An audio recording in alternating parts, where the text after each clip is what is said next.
Maker, Collaborator, and Expert by Kang Ki-hun.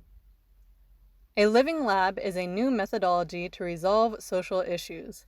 It rejects the conventional belief that the state will solve social problems. "We are not waiting" is the underlying belief. Living labs are based on user-oriented innovation combined with various IT technologies and information-sharing platforms.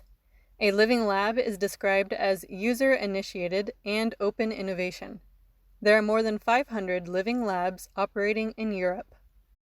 Wheeliz is a French accessible car-sharing platform. Charlotte de Vilmorin was born with a disability and requires a wheelchair for most activities. She searched for accessible cars to travel with her wheelchair and had to give up due to the high prices.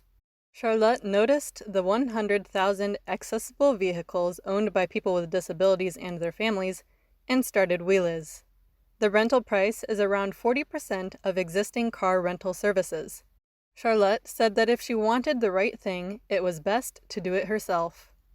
The 슈거트리 community that became the foundation for Korea's type 1 diabetes patients is also a living lab.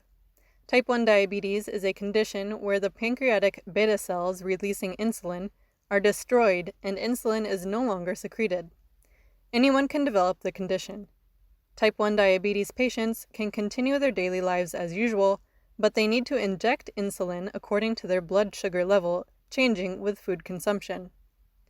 Kim Mi-young is the head of the Type 1 diabetes patients group in Korea. The software developer for Samsung Electronics purchased a continuous glucose monitoring device from abroad and converted it so that data can be transmitted to a smartphone for her diabetic son. The Ministry of Food and Drug Safety brought her case to the prosecution for violation of the Medical Device Act. In 2018, Kim's indictment was suspended and the case was closed. The patients' group members collect real-time glucose data through computer coding. They are seeking ways to treat diabetes by working with medical agencies. The patients have become the makers, collaborators, and experts. Kim presented her case at an academic seminar hosted by the Korea Association of Science and Technology Studies on May 22nd.